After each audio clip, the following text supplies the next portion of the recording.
এটা তো মানে পুরাটাই তাদের কেয়ারে থাকার কথা, পুরাটাই কেয়ার নাই, এটা বোঝা গেল।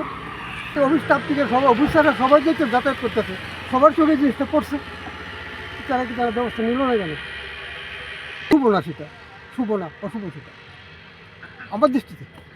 সেটা সঙ্গে সঙ্গে প্রতিকার করা উচিত। সেক্রেটারিয়েট বিল্ডিং, এটি হলো মানে new capital complex secretariat building. Officer is অফিসাররা সবাই দেখেনি চলাফেরা করে, মন্ত্রী আসা যাওয়া করছে, সব দেখেনি একটাই রাস্তা। আর সাধারণ নাগরিকরা তো আসতেছে, আমি তো সাধারণ নাগরিক হিসেবে আসছিলাম রেভিনিউ ডিপার্টমেন্টে। ঠিক আছে।